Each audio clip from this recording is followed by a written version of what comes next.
Defending champion কেকেআরের জন্য 2025 আইপিএলটা একেবারেই ভুলে যাওয়ার মতো।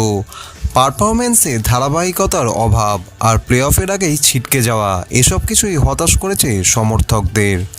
অনেকেই বলছেন দলের ভাঙা করার পিছনে কোচিং স্টাফদের খুব বড় ভূমিকা আছে। গত বছর গৌতম গম্ভীর মেন্টর থাকায় চন্দ্রকান্ত পণ্ডিতের ভূমিকা নিয়ে তেমন প্রশ্ন ওঠেনি, কিন্তু এবার গম্ভীর না থাকায় সব আলো এখন পড়েছে গিয়ে কোচ পণ্ডিতের ওপর। শোনা যাচ্ছে নাইট ম্যানেজমেন্ট ইতিমধ্যেই নতুন কোচ খোঁজার কাজ শুরু করে দিয়েছে। আলোচনায় উঠে আসছে অনেক ধরনের নাম, কিন্তু যিনি সবচেয়ে এগিয়ে আছেন তিনি হলেন কেকেআরের প্রাক্তন ক্যাপ্টেন ইয়ান মর্গ্যান। 2019 সালে ইংল্যান্ডকে ওয়ানডে বিশ্বকাপ জেতানো এই অধিনায়ক 2021 সালেও কেকেআরকে আইপিএল ফাইনালে তুলেছিলেন।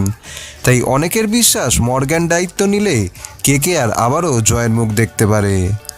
বন্ধুরা, আপনাদের কি মনে হয় মর্গ্যানকে কোচ করলে কেকেআর আবার ট্রফির দৌড়ে ফিরতে পারবে?